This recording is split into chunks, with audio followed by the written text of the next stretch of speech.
Universal News TV, votre chaîne d'information la plus crédible. Cette visite du président Emmanuel Macron au Rwanda devrait en principe ouvrir une nouvelle page de coopération politique, économique et culturelle entre la France et le Rwanda. Au-delà du rapprochement diplomatique entre les deux pays, cette visite devrait consacrer l'étape finale de normalisation des relations, résument les autorités françaises. Pour Nathalie Yamb, cette visite d'Emmanuel Macron au Rwanda n'est qu'un gros mensonge français. Suivons maintenant la présentation de Nathalie Yamb, notre panafricaniste par essence et par excellence. Suivons. Bonjour, je m'appelle Nathalie Yamb. Les derniers jours ont été riches en rebondissements. Entre la situation au Mali, le sommet extraordinaire de la CEDEAO, la fin du colloque France-Africain de Lomé, la visite de Macron au Rwanda, les options pour la vidéo d'aujourd'hui étaient multiples. Ce n'est pas tous les jours que l'actualité vous donne l'occasion de parler de 4 génocides à la fois. C'est donc ce thème que je vais aborder. Je reviendrai sur les autres d'une façon ou d'une autre dans les semaines à venir. Et s'il y a des bruits de fond, c'est parce que je suis à l'aéroport en train d'embarquer pour entrer en Afrique. Hasard du calendrier, le 28 mai 2021, alors que Macron atterrissait au Rwanda pour la deuxième visite d'un chef d'État français après la rupture des relations diplomatiques en 2006, puis leur rétablissement en 2009, l'Allemagne reconnaissait avoir commis un génocide en Namibie. Et pourtant, si les circonstances sont similaires, les attitudes des protagonistes occidentaux ne pourraient pas être plus différentes. Mais commençons d'abord par un rappel historique, puisqu'on ne nous enseigne pas ces choses à l'école. À l'approche de la conférence de Berlin qui s'est tenue entre 1884 et 1885, dont je vous ai parlé dans ma dernière vidéo, dont je mets le lien ici, l'Allemagne récupère 4 territoires en Afrique. Togoland, l'actuel Togo, Ostafrika, qui comprend aujourd'hui la Tanzanie, le Rwanda, le Burundi, le Cameroun et Sud-Ouest Africa, l'actuelle Namibie où vivent différents peuples, dont des éleveurs des ethnies Herero et Nama. Pendant 20 ans, les colons allemands ne font pas dans la dentelle et violent, maltraitent, pillent les terres et le bétail des locaux jusqu'à ce que ces derniers, excédés aussi par le fait qu'une peste bovine avait décimé le peu de cheptel qu'il leur restait, décident de se rebeller.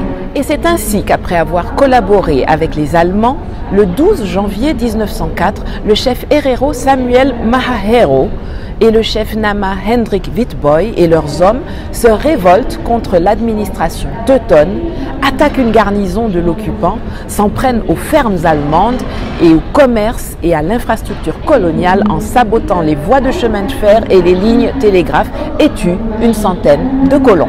L'empereur Wilhelm II envoie le général allemand Lothar von Trotha dans le sud-ouest africain avec pour mission de mater la rébellion Herero et Nama. Le 2 octobre 1904, le général von Trotha signe l'ordre d'extermination. Je cite, « Dans les frontières allemandes, chaque Herero, armé ou non, en possession de bétail ou non, sera abattu. Je crois que cette nation en tant que telle doit être annihilée. » Fin de citation. Durant 4 ans, dans ce qui s'avérera être la répétition générale de la Shoah ordonnée par Hitler entre 1941 et 1945, les populations locales Herero et Nama sont mitraillées, massacrées, chassées, encerclées dans le désert et empoisonnées. Les prisonniers sont tatoués et déportés dans 6 camps de concentration et soumis aux travaux forcés. En 4 ans, 75 000 personnes sont exterminées, soit 80% de la population Herero et 20% du peuple Nama. Changement de lieu. 90 ans plus tard, le 6 avril 1994, l'avion transportant le président rwandais Juvenal Habyarimana et le président burundais Cyprien Ntaryamira est abattu par un missile au-dessus de Kigali au Rwanda. Ceci servira de prétexte au déclenchement d'une opération d'extermination systématique des populations Tutsis et de Hutus modérés qui durera 100 jours et causera 800 000 morts selon les chiffres officiels de l'ONU. Comment en est-on arrivé là ? Dès l'indépendance du Rwanda, les Tutsis, ethnie minoritaire représentant 10% de la population, sont victimes d'un véritable apartheid et obligés de fuir dans les pays voisins.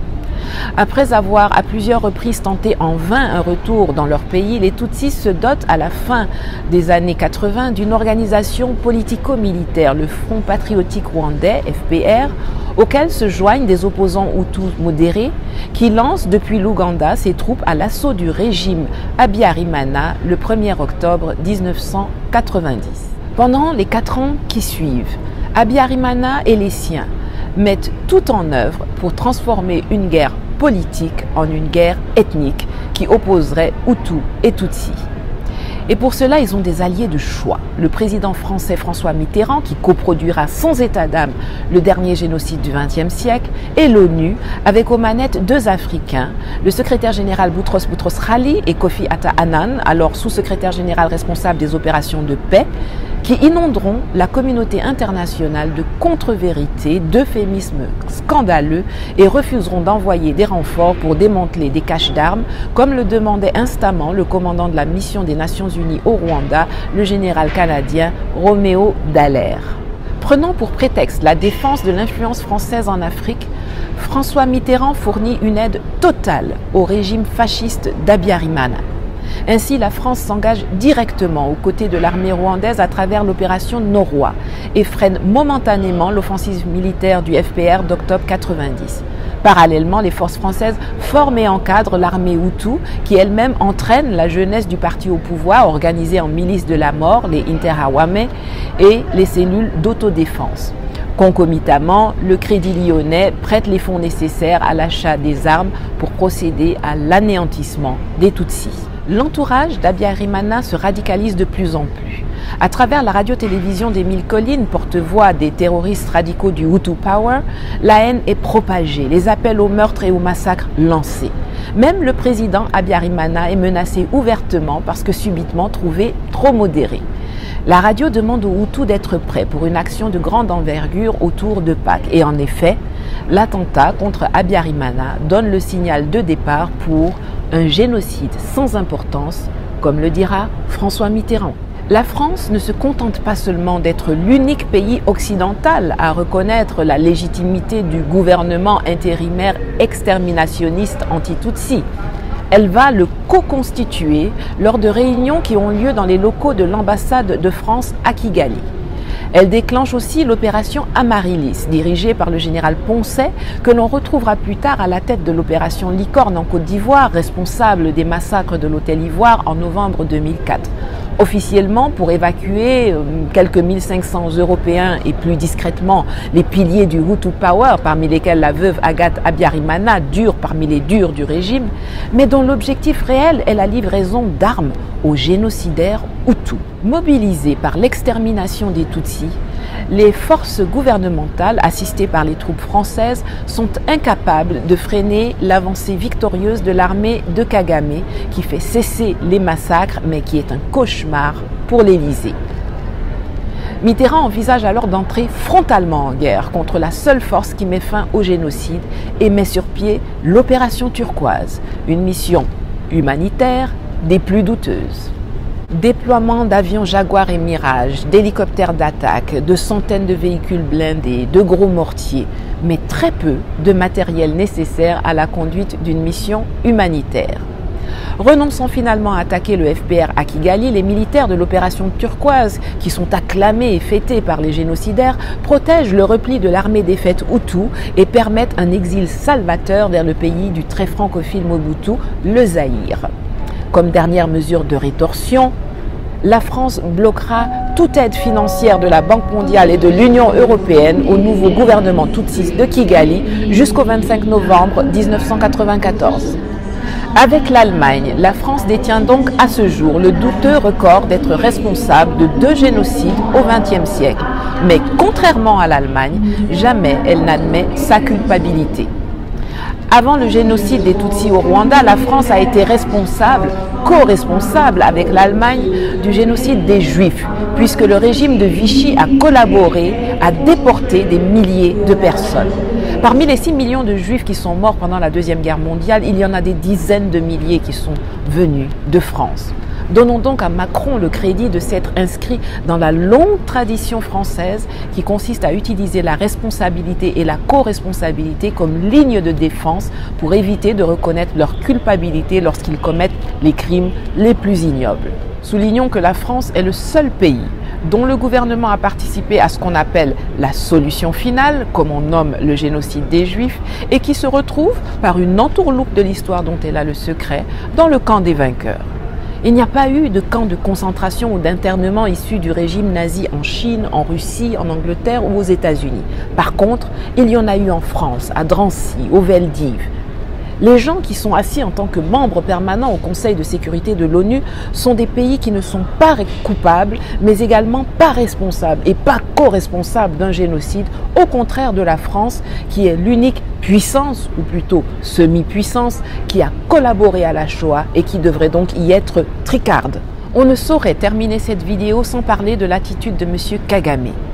Certains se sont bruyamment réjouis du fait qu'il ait envoyé un ministre pour accueillir Macron à son arrivée à Kigali, là où les présidents du précaré français se bousculent toujours pour aller ventre à terre l'attendre à l'aéroport.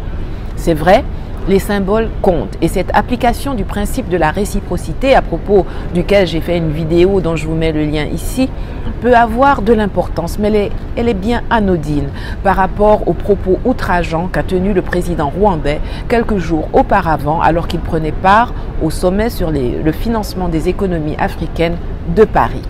Ce jour-là, dans les médias français, il a nié avec aplomb les exactions que son armée et les miliciens à sa solde commettent à l'est du Congo, où des centaines de milliers de personnes sont massacrées bon an mal an dans l'indifférence totale depuis des décennies pour que le Rwanda devienne le principal exportateur de coltan, ce minerai indispensable à la fabrication de téléphones portables, de voitures électriques, de batteries, etc., alors qu'il n'en produit lui-même que très peu.